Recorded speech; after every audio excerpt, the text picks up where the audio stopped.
Awesome. So I am super excited for our next panel, and it's called The Power of Your Vote. I'm going to invite Joanna Mayer-Jones, who's the SVP of Partnerships at The Atlantic. Joanna was with us in New York, which was my last work trip earlier this year in February. So I'll invite her to join us. And then we have three amazing panelists. Carla Garcia. Carla's been with Ignite since we started in Texas, and is currently serving on the school board for Dallas ISD. We also have I think I see you all. Christina Haswood, who we met last year at our Young Women Run conference, and she shared with me she didn't know she was running in a race this year, but here she is. And she is running for Kansas House District 10. And last but not least, Maya Whitaker, who is the program director for Bay Area Urban Debate, and was also a candidate for Oakland City Council D6 2 years ago in the 2018 midterms. So I'm going to invite all of them to join us, and Johanna will facilitate this amazing conversation about each of these young women and their journeys to get the vote out. And they are also just some of my favorite humans. All right. Hi, Carla. Okay, I'm going to turn my thing off so you guys can see. Hi, Joanna. Hi, everyone. Oh, it's good to see your face. Are we going to get to see your kiddos today, too? Hi, Christina. No children today. Hello, Christina. Oh, your beautiful face. Okay, and then we will jump Maya into this conversation as soon as she dives in, but I think we can use this time to get started. Great. Thank you so much. And thank you for having me here today. I really am very excited to be with you all virtually. I'm Joanna Mayer-Jones. I am our SVP of Partnerships at The Atlantic. This is such a privilege to be amongst this group and to be back as part with Ignite again. I'm always so encouraged by the energy and intelligence of this group. It's really quite remarkable. You know, I know that you've heard a lot about the power of Generation Z when it comes to voting, and it's the fastest growing part of the electorate, the incredible influence and impact that you can have on the election, but on all levels of politics. It's why it's so important to be engaged and to mobilize your communities and your peers in this particular moment. It's also why it's just such a brilliant opportunity to hear from these three brilliant women. And when Maya joins, it'll be three. For now, it's the two of us. I think this actually might be my bad luck charm. The last time I presented a panel as well, there was also a late attendee. So this is a similar experience. But Christina, Maya, and Carla represent our future. They are on the front lines, running campaigns, working in local communities. And I think most importantly, providing the inspiration for young voters who want to see someone like themselves represented in campaigns, represented in their communities. And so to hear from them firsthand as to how they've run their own races, mobilized, again, their communities, what they've learned, what they might be doing differently. As I said, it's a great opportunity for us all today. So I'm going to start with some very quick intros. And ladies, you will forgive me because we didn't have a chance to speak beforehand. So I'm going to do this quickly from some research I did myself. But then we'll start, and please take the time to introduce yourselves properly. And hey, Maya, and tell us a little bit about why you first got involved in your communities and in politics. All right, so let me start with Christina. Christina, the quote I found about you was that you represent the energy and diversity of District 10. You're clearly committed to all of the causes and communities of which you serve and have done incredible work. Said you're running a race right now. So thank you for taking the time, because we'll talk about balancing all of this time and energy in a moment as well. Maya, I love this quote, and I don't know if you're still there. So actually, let me go to Carla first, because that might make more sense. Carla, you're totally committed to understanding, again, your local community. You're the youngest person ever to be elected to the Dallas Board of Trustees. But I particularly like this quote that you wrote, actually, in an op-ed. Resiliency is what keeps my community going. But it's not just the honor, it's a survival method. And I think there's something incredibly powerful with that. And Maya, hi. I love this quote that I read about you as well. Maya is that once-in-a-generation candidate who has the political power and political will to engage and empower the most underrepresented and disenfranchised people in her community. Doing all of this with a young son and canvassing exceptionally hard over the period of the 6 months. So welcome, ladies. Thank you for joining us. As I said, it's really a privilege to be part of this conversation. So let's start with the power of voting, which is why we're here, which is this conversation, and just how important it is for each of you as Ignite alums to really engage, mobilize your community and organize and get everyone to register and vote. Right? This is at the foundational level. You have to be engaged. You have to vote.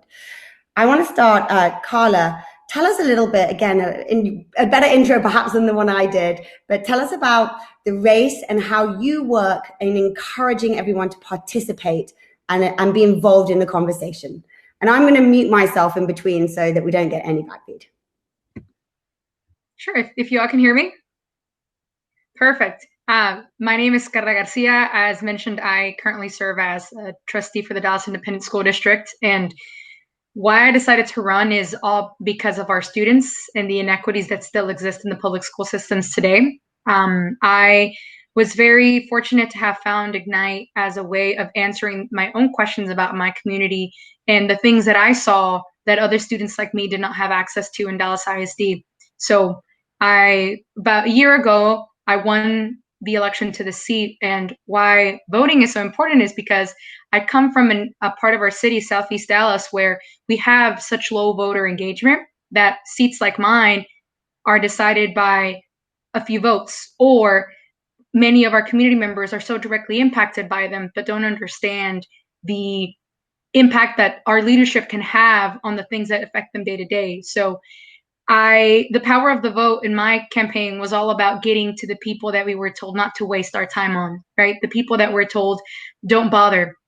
And those people are my family. Those people are my community. Those are my friends. Those are our neighbors. And yet we are the ones that experience most of the inequities in systems like the public school system and others. So I was all about making sure that we reached people and were able to communicate the importance of their vote in their language, in their homes, in their comfort, to earn their trust. And that's why I'm here today. So it's absolutely all about reaching the people where they are.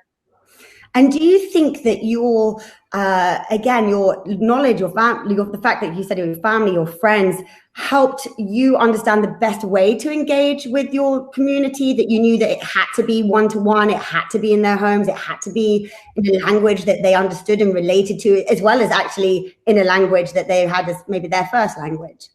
Well, absolutely. I mean, what's so interesting about the need to get more people out to vote is, first they have to understand that they are worthy of the right to vote. One of the things that I found during my campaign was we had people constantly telling us, I can't believe that you thought I was worthy enough to come to my door. So there's a sense of worthiness that voters need to know, and then connect it to the issues that we speak about as candidates, and then connect them to maybe the things that they're unhappy with, relate not just to the whole system, but to the person that holds that seat. So there is a disconnect, I think, in understanding between the day-to-day policies that govern our quality of life and who makes that decision. So once we click that to someone at their doorstep, when they were available and when they wanted to see us, we were able to express the message of the importance of public education and why I was the person who wanted to make those decisions. Thank you. So again, it's that deep understanding of the issues, ensuring everyone understands that the value they have, the worth of their vote, and then connecting it to give them a voice. Absolutely. Christina, tell us a little bit about your district, your race, and again, the community that you stand for, and how you've been mobilizing them in this moment. My name is Christina Haswood. I'm running for Kansas House of Representative in District 10, which covers about the southeast of Douglas County, Lawrence, Kansas, down into Baldwin City. And in my population, we have about 4,800 Democrats, 4,200 Republicans, and 4,000 independents. And I guess just kind of like how we're mobilizing a lot of voters is a lot through social media. So I'm a part of the Democratic campaign committee, or all of us across the state are, and they're really just encouraging us to go door to door. So that important aspect of campaigning isn't really in full swing. So what I've been doing is doing a lot of social media outreach. I'm 26. So if I would be elected into the Kansas legislature, I would be currently the youngest member. And because I'm young, we've even reached out on, so we have a Facebook, we have a Facebook, an Instagram, a Twitter, and then we've even reached out into TikTok. Yeah, I saw your video.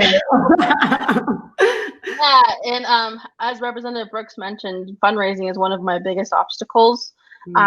Especially, I'm currently in a primary. My primary is August 4th, and the other candidates, one is a senator's son, and the other is a middle-aged small business owner. So they're pretty much well established, and I don't have, like those type of connections in my life. I guess just kind of how I even got here. As Sarah was saying, I really didn't know I was gonna run a race. This year is I'm Native American from the Navajo Nation, and I just recently, about a year ago, got started involved into my local politics. And I would just be attending events and finding out just the bare basics of who's my representative, who's my state senators.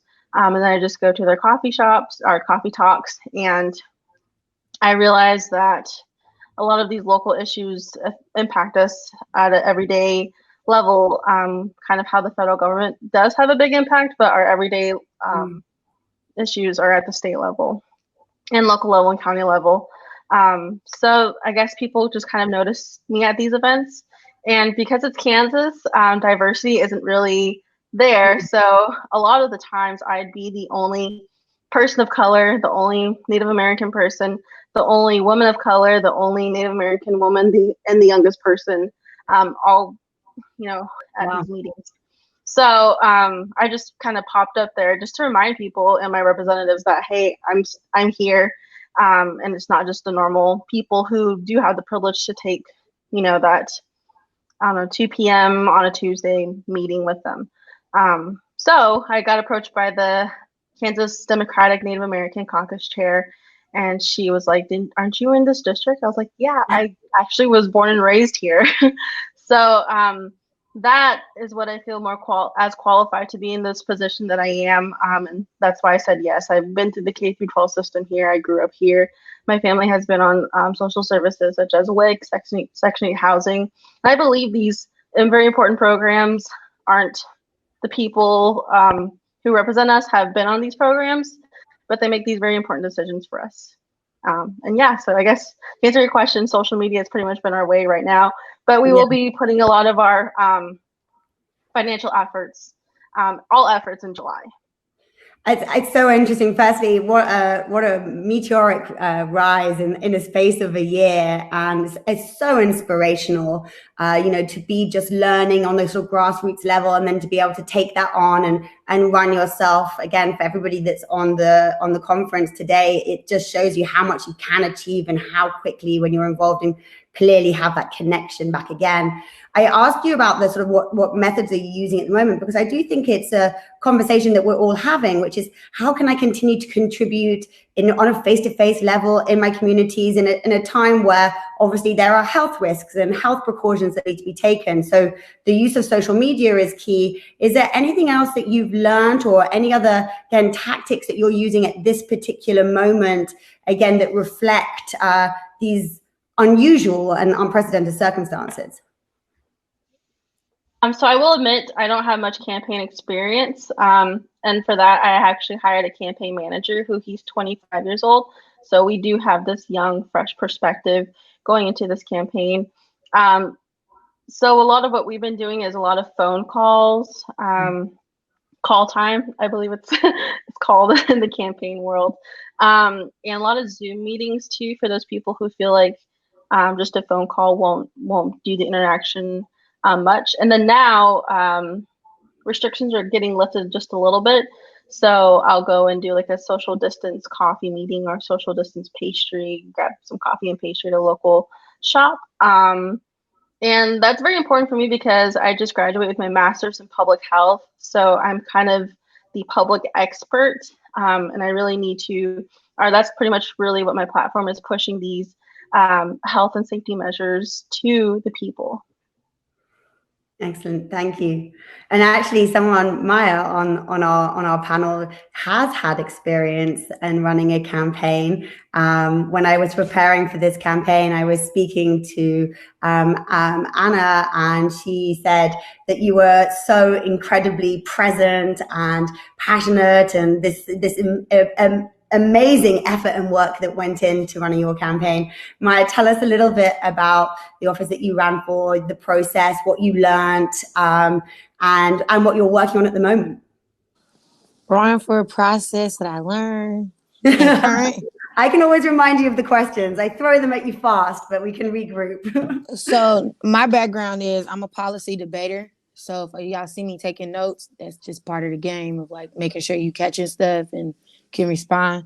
So yeah, that's all that was, making sure I heard you. So hi, everybody. My name is Maya Whitaker. I ran for Oakland City Council District 6, which is East Oakland, from 55th area to 82nd. This includes San Leandro Street, which is Flatlands, all the way to Oakland Hills Skyline. I'm from East Oakland. I'm from 73rd. I love East Oakland. I graduated from SF State, and I was a part of Ignite and Emerge when I was in SF State. And then upon graduating, I completed Emerge and stuck with Ignite. I love everything about Ignite as far as sisterhood, leadership, ground-based skills, getting a network of people who think likely more similar to yours. If you're into politics in the Bay Area, definitely love Anna, Sarah, everybody, like Whitney, all of y'all. Like, so definitely get to know these ladies because they're gonna be your friends in reality too. And Sarah, you can't forget Sarah. That's like the tie together of us. So definitely get to know these women, break down with these women. They're here to be your support. They literally will drag you into a corner and make you phone bank and call for fundraising, which is so crucial. So lean into those uncomfortable spaces. When I ran for office, I was pretty inexperienced. I just seen that there was a need for leadership in East Oakland that resembled the people of East Oakland. As a native, my district was ran by an incumbent for 16 years.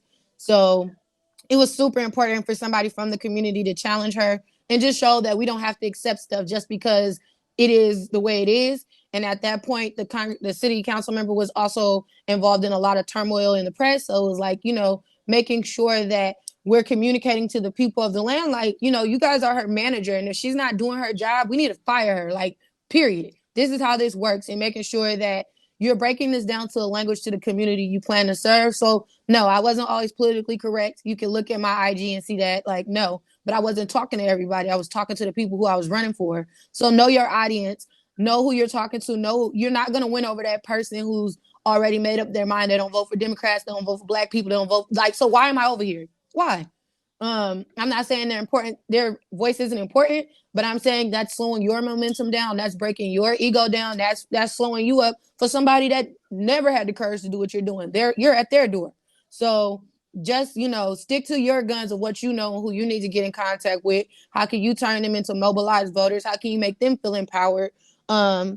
Making sure that, they know the rule of like voting, basically like, okay, if I got your vote, make sure that you got 3 people who can vote for me too. Make sure you're sharing my stuff. Make sure, when election day comes that you're going to follow up with these people for me, because I'm going to call you because you said you was going to help me. So like making sure you're building those relationships with people, not just transactional of like, let me hold your baby and take a picture kind of thing. Make sure like, I got to know you. I knew why you was at this event, why you came to meet me, how important that is. I would do learned.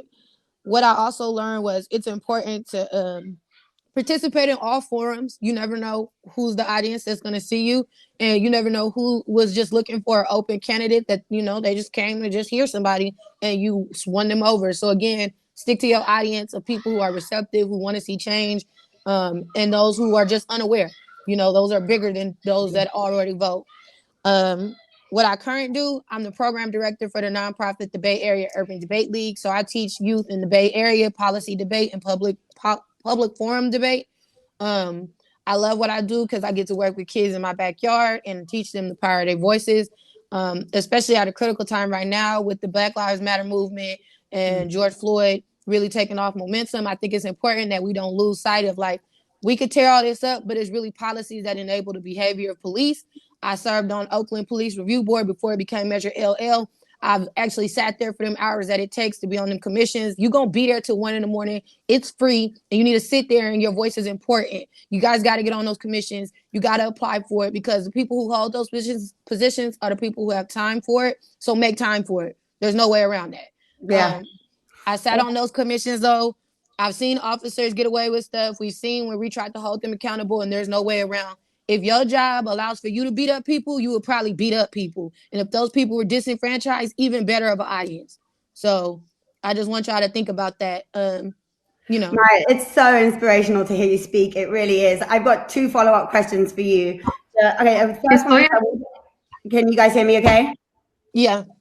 I want to get a little tactical for a second, because you talk about this really important factor of, like, building networks, right? So you find sort of the one person that you can hold accountable, and then you get them to hold 3 more people accountable. So you're building out these networks. I personally, and I think everyone on the phone, is give us, like, the tactics around that. Are you using special ways of tracking? How are you following up? Like, what does that look like so that you can really build a network? I would say really get a Google Sheet. Get familiar with Google Sheets and get familiar with taking notes. Get a little notebook. So mine is in my kitchen, but I got, like, a little pink notebook because I love pink stuff. Y'all can see my nails are pink. Yeah, I'm getting my nails done on quarantine. Mind your business. Like, mind your business. I got, like, a little pink book that I carry around with me to, like, take notes of people who I engage with or get their contact numbers. And then I come home, and you ain't got to do this every day, but it's just like going to school. So make sure you put in your calendar, like, 2 hours a week, I'm uploading stuff that I got in this notebook. So I make sure that I'm making the time to transfer it over and communicate back with these people. And again, I think people lose, like, writing is such a valuable skill because you'll remember the stuff better. You wrote it down. So, like, you remember I wrote it down. I remember, I talked to that lady and I was at the coffee house, and that's why I got a coffee stain here to remember to remind her. Like, it's all type of tactics, but I would say definitely Google Sheets, because you can share that with anybody on your team then, and they can, have access to it to also help you. When people are asking you how can they phone bank for you and stuff, making sure that I forgot the website name. I'm sure Sarah and them will tell you, but it's a website that you can use to share links to give people access to voter files so that they can also call voters for you on behalf of you. So you create the script, and they could be remote and do this. So even though we can't be in people's faces, you can be calling people and asking them, hey, how you doing? I wanted to see what issues are important to you. The election's coming up. Do you know who your options are? In Oakland, we have a thing called ranked choice voting. So making sure that people, wherever you at, that you know what your system is so you can explain it to a 6-year-old. I have a 7-year-old. So make sure that he can understand. And I'm not saying that to make it be like, oh, you're going to be dealing with dumb people. Like, no, people just don't understand. So if you up there sweating and trying to find the jargon, the best thing to do is be prepared for that conversation. Like, here's the options. Here's what I want you to do. Here's how to get in contact with me. Then follow up. Yeah. And okay. And so actually I'm gonna come back to you in this one more second with my second question, because I actually want to go back to Carla, because this element you said of, like, making sure people understand and have access to the information, and again in a way that makes them feel part of the conversation, is such a critical part of the way that you mobilize your community. Can you tell us, firstly, it was around the issues that matter to them and issues that matter to you, like education, but tell us a little bit more, a few more examples of how, again, you're making your commitments really understandable and easy accessible, and, like you said, just bringing people in through accessibility. Tell us a little bit more about that. Absolutely. So I'll start off by saying that when we went to people's doors and I had my campaign t-shirt, Carla Garcia for District for a trustee, a lot of the first questions, well, what is a trustee? What does a trustee do? And so I started out with the fundamental. We are the governing body for this district, the public school system. And if there's anything about the public school system, your experiences of your student, of yourself as a person or a community member that you're unsatisfied with, let us know. We make decisions on behalf of those things, the funding, the priorities, the policies. And people have a lot of things to say when they feel comfortable and safe to tell you.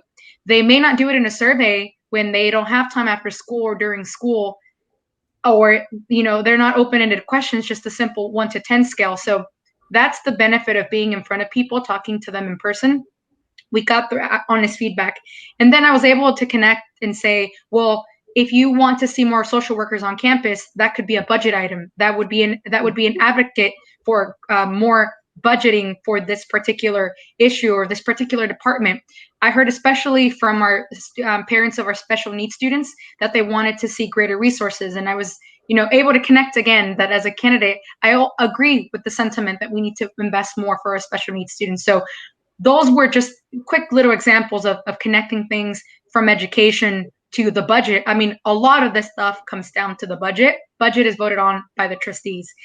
I also heard from parents when I started off the open-ended question, is there something around the community that you would like to change or see differently? Some of them were city council issues, and I was able to then say, this is our current, in fact, my trustee who held my seat prior to me is now our city council member. So him and I share a very unique relationship in being able to connect our issues from city council to education and how they affect our entire community as a whole. So those were things that students, we worked in canvassing with students, and our students, if our community members were caught off guard and weren't able to respond to some of these questions, maybe they had children in the school system 40 years ago or a long time ago, our students were able to say, well, in our schools, we're unsatisfied with the number of extracurricular activities that we have. We'd like to see more opportunities, or we'd like to make them not have them be cost prohibitive.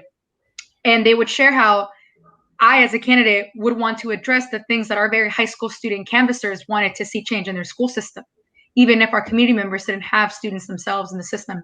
Yeah. And that became that showcased the understanding, the very deep personal understanding that I had as a former student of this district, and also as a candidate for this system, for families just like mine. I think that really set us apart. I love your use of these open-ended questions, right? You're not saying, here's what I stand for and go, go, go. It's like, tell me what you need and what you want and how I can help, and keeping it a really rich dialogue and conversation, and then being able to actually hear and exactly what's needed to then be able to respond to it versus presuming to know an answer. I love that idea of dynamic conversation. It's clearly really helping. And then, like you said, you come from a place of experience and also firsthand experience where you can relate back. So by first asking those questions versus necessarily providing answers, you allow yourself to truly engage in that way. I think it's a really smart way to make sure you're having proper conversations. It's interesting. Christina, there's a question that's popping up, and we're going to go to questions in a second, but I remember being in the room in New York with Ignite National at the beginning of the year, and just being so, again, impressed by the energy, but by the diversity of the room. These were, young students, people at first sort of stages of their political careers, representing really underrepresented minorities and different ethnicities. Christina, you're in a world where, like you said, you were chosen because you represented an underrepresented group. How do you maintain motivation? How do you, continue your work when sometimes you're surrounded by people that maybe not look like you, but are, older white men that don't care about the same things that you want to talk about? Yes, I'm not gonna lie, that's definitely a struggle. It's emotionally draining a lot of times, but I have a strong network, particularly of Native women who are in politics or in these leadership positions, and they're available to me anytime, and they say, hey, call me if you need anything. So I tell them, especially I want to share an experience when my local paper dropped my campaign announcement. I got a question or a comment on the paper about my skin color, saying that, oh, she's only running because her skin color is popular these days. So those were, I really wasn't, I guess, expecting, but not expecting. And being in these positions where, Native American history, people don't really know either. It's just always having like my community being supportive of me, always reaching out to people. I also try to have at least one conversation each week of somebody who supports me that is a female leader that I can lean on and just pretty much, I guess, just compliment me and hype me up. It is very, it does take a lot of courage to run for political office, and I think anyone can do it, and it makes you stronger. That is, thank you for sharing that, because I think that's a feeling that a lot of people will have, which is, I don't know if I can continue to push. I don't know if I can continue to mobilize and get out there when I feel like I'm not being heard or I'm not being represented. So for you to share that on that call, this call is really brave, and everybody to stand up and stand what they, to stand up what they believe in is incredibly brave. But I want to actually echo two things here that I think is really important. This idea of finding your own experts and your own supporters that you can tap into in those moments of weakness, go back to for advice. That's what's so powerful about this own network. But can you tell us perhaps about somebody that sort of has really been there for you and stands out for you as someone you look up to at the moment as well? A lot of people, actually, when I think about it, a lot of them are my past teachers in my university. So my past university, Haskell New Nations University, is currently in my district. And even my English teacher sat down and spoke with me for over an hour about how great, it is that I'm running. And I have about 20 endorsements, and about 10 of them come from current state legislatures. And they've all offered me their phone number personally to go ahead and call them anytime. And, even with like media training was a nightmare. It was terrifying. So I just give them a text and give them a call, and they'll really get back to me. As well as there's also another Native American member. Her name is Representative Punkawee Victors in the Kansas legislature, and she represents Wichita. And she's busy with her campaign, but she's always gets back to me. Yeah, and you always be surprised about how willing people are to help. I think that's one of those points, is don't be afraid to ask for advice or to reach out to somebody and say, hey, I'm struggling with this. I want to know how I can get more involved, because people want to partake in these conversations and people want to help. So that's a great example. Now, this is the most perfect timing. Maya, who has joined us on the call today? What's your son's name? Hi, everybody. This is my son, Kai Ryan. Hi. See, really mobilizing, very young. And broken. But the question that I wanted to ask you, Maya, and it couldn't be more perfect, which is, how do you balance, right? Because I think that something we're feeling right now is an overwhelming sense of responsibility, wanting to do more, yet we have responsibilities outside. I have twin boys. My wife and I have twin boys, which is a whole other thing, especially when you're working from home. They are not in the house right now. I was like, where your kids at? There's no way unless you tied them down. No way. I think it was quite appropriate to leave them. You said twins. That's what I look like. Are they twin boys? But we work. We have jobs. We're involved in children. Baba, stop. There's a lot. How do you balance? And if you, like you said, you have to be there at 1 a.m. to stand up for it, how do you prioritize? So I think just a rule as a mother, something that I learned from my aunts and my mom was, as a mother, you always need to have 5 people that you trust to watch your kid. Just, 5 people that come to mind that you really have a real relationship with that would watch your kid with no problem, and your child would be safe. So that's the first thing. And that takes just personal work as a parent, as a mother, doing that research, finding who you're comfortable with. But I always had at least 5 people I could go through in case one said no, in case one canceled, in case something was going on. It was a group that I knew my baby would be safe going to, if not his father. So his dad is also active in his life. So I had a great partner in that. We're not together, but good communication. So any of you guys that are mothers and, parenting, with a co-parent and you have that option, communicate with this person. Like, you know, be real. This is going to take a toll on your family. And the reality is people do hurt kids. Like, I think the first event we went to, my baby was in a jumper and a dashiki, and some kids ripped the dashiki off his back. So if you don't want to be triggered by stuff like that, you probably shouldn't have your kid there. You know, you cannot fight kids and you campaigning. That's not appropriate. So, like, be real with yourself if that's a trigger for you and having your kids there. But there were certain spaces, and Esmeralda and Sarah tell you this, Kai had a red wagon. That was one of the first things we bought when my campaign was like, we need a wagon to hold supplies and hold that baby. And he was down the street with us pulling and knocking on doors. And I mean, there was nothing that people could say but respected of, she got her kid out here. Like, I mean, what else positivity should a young Black 6-year-old be doing right now? And even when we went to the Nia Wilson riots, because Nia Wilson is from basically around the corner from my house, and her sisters went to high school with me. So when Nia got stabbed on BART, that was really scary as a Black woman from Oakland.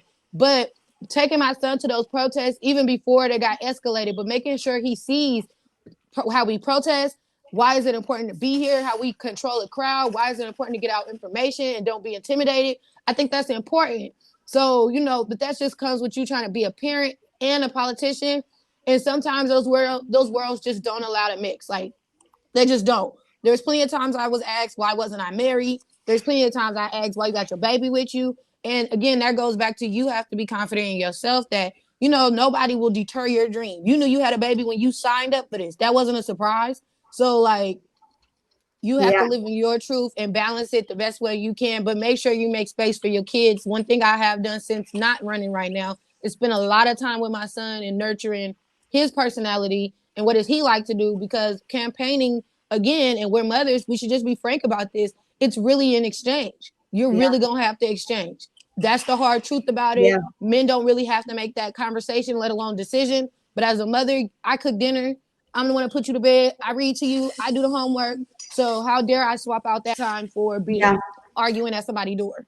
I love this, that like when you're in it, when you're running, when you're mobilizing, voting, be in it and be focused, but at the same time understand that there's a balance in priorities and that you have to have that, you know, you have to also put yourself first at times in your own house so that you have that strength. And I think that's something that sometimes we don't spend enough time talking about. But first, we have to be strong to be able to help others to be strong and to get out there and vote. Let's move to questions, because I could keep talking all afternoon, by the way, with you three. I really, really could. But I want to give some other chances for questions. So I think Sarah is going to jump in with those. Yeah, you won't see my face, just my voice. So I took a couple of notes down. So the first question, ladies, that's going to go to all of you is just, how do you gain the confidence and courage to actually put your name in the race? Can I start with this one, y'all? Yes, please. Go, okay. Carla, go. Okay. So confidence in running for office. When I ran for office, when I said yes, I was 60% sure this was something I could pull off, right? But nothing told me that this was for me, like the anger and the frustration that I have and the passion that I have for the fact that not every single child receives a quality education in Dallas ISD and across the country. And if that's enough to piss me off and have me thinking about this at night and know that if I could have any impact on this, I would die happy, then this is the seat for me. And I don't know who else on that ballot cares about this as much as I do. And I'm going to have children one day. I want children one day. And I want them to grow up in a school system that is ready to provide for them. Not because I will self-advocate, but because it's the norm to give every single child an excellent education. And quite frankly, when I said yes, I hadn't done too much research about the other candidates on the ballot. But if people were approaching me, that was because they knew that I was the person that they wanted. When I actually got to debates and other things, I realized that even though I was significantly younger than most of the people on the ballot, I knew what I was talking about because I've lived it. I wasn't a student 40, 50 years ago. I just graduated. I know what it's like to not have financial aid or college admissions or all this other stuff figured out. And that's where the majority of our parents are and the majority of our students are. So when I got to the door, again, it wasn't just, oh, I believe everybody should go to college or I believe everybody should do this. It was, I get it. I know it. And this is what we can do tangibly together to address this issue. So the whole confidence, there will be moments that will sink you, right? That will kind of break you and make you think this is, how could I ever have thought about this? Or how could I ever see myself? But you have to get to a point, and I don't know if for any of my other panelists, if it was kind of, if it just comes in a moment, for me, it comes in a moment of such fury, of such strong emotion that, like, no, you don't, right? No, you cannot tell me I don't know what I'm talking about, or no, you cannot argue with me about the way that what I speak and what I do and how I act, right? You have to own it. And I don't know, I don't wake up every day acting like I own what I'm doing, but I do know that I can't let those things get in the way of me doing my job. And my job is to make sure that all of those students have an excellent education. I'll leave it at that. There's a lot more to say, but nobody's going to give it to you. You can't wait for it. It's not sitting there 10 years from now. It's not, I'm going to get the next degree and it's here. It comes within you. And I don't know what needs to happen for you to have that bloom from you. For me, it may have been people telling me that who are you to run? Well, who the heck am I not, right? Who the heck am I not to run and to win and earn it? Because you earn a seat. You have to work hard. And I've done all those things and I won. So I'll leave it at that. I think, go on, Sarah, go on. I'm not sure if you see that. I think we have to wrap it up, unfortunately, but I also don't want to take away from that moment because, again, Christina, can you hear me, Joanna? I can hear you. I was just about to wrap up as we were discussing. Oh, no, I think Maya and Christina should answer the question and then we can wrap up. I don't want to end that. Okay. I was going to say, when it comes to building your personal choice of like, are you ready to run? You need to talk to yourself more than anything about, there's going to be barriers. Am I going to quit? Am I not aware of this? Is this not time? And that's all on you to feel like, are you in the right space, your mental space to do it? And even though, and I think everybody on this panel will tell you, your mental health is still finna get screwed with, even for the strongest ones. Because I came in there thinking I was going to be Lil' Kim and Michelle Obama. Girl, please. Mm-hmm. So, confidence is within you. Find things that make you happy. And I express this to anybody that runs. Don't lose sight of yourself and your hobbies that make you happy, because you're going to get tested in this campaign. You're interviewing for a job in the middle of everybody looking at you. That's what this is, an interview. And all these panels are interviews. And you going in person is interviews. And it's exhausting to have to do that at times. So make sure you have a good exercise routine. Make sure that you're building yourself up. You're looking at yourself in the mirror every day, making sure your mental health is okay. Having people around you who have absolutely nothing to do with the campaign, who you could just call and vent to. Somebody that's not going to go to Facebook Live and say, girl, she was over there cussing people out. You need somebody that's like in your corner 100%. They don't have to understand politics. They just have to have your back and understand and listen to you. And I'm going to tell you, having people in your campaign that also support your health and success, super important. Plenty of times, Esmeralda, who you guys know, Esmeralda worked on my campaign, was basically my manager. Esmeralda also was my translator. And there's plenty of times that we just ran into people saying crazy stuff in Spanish. I speak no lick of Spanish, but her knowing me was just like, I'm not even going to tell you what that crazy lady said. Just go down the street. So making sure you have great people who know you to be like, it ain't worth it. Like, you don't even know what she said. Like, great people around you who are able to control your settings and protect your mental health is so important. And also you protecting it and making sure, like I said, only you can make that decision to file to run for office, but it's going to be challenging no matter what. Nobody's going to lose their job easily. Like, yeah. Thank you. Christina. Would say that you believe in yourself. If you're here today, you're already taking that extra step and you can do it. Even a year like I did a year after today. I think you just have to know what you believe in and your morals and your values and stick to it. And for me, when I got approached, when the Democratic chair, the Native American Caucus chair approached me, it was like 9 p.m. I was about to turn on Netflix and I got done writing a paper. And I thought she was crazy. What I did is I reached out to my local community leaders and said, hey, somebody approached me about this. What do you think? Would I be good? And they're like, yeah. So I got the support of my local community and community leaders and people that I would be working with when in this position, just to hear their feedback and just to hear their feedback about how the political field is and whatnot.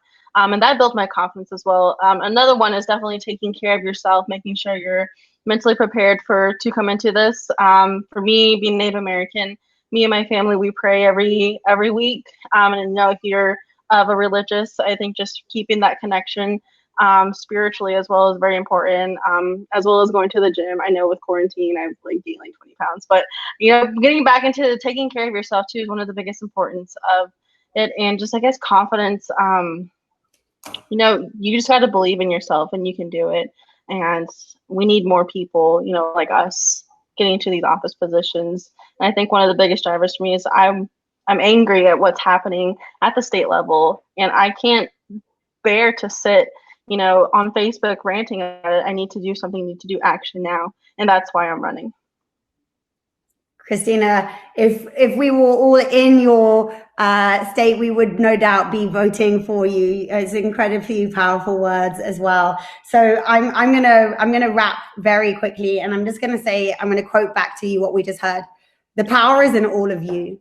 You have the ability to make change, to mobilize your communities, to be part of the future. In fact, it's part of the responsibility. The first step is being here in this group today.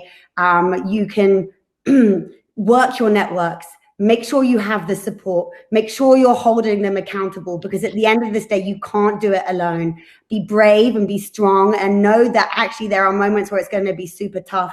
So to be best prepared for that, be spiritually, mentally, and physically healthy, because that's first what you must do to then help others succeed, and ultimately drive people to vote to make change, and to get out there.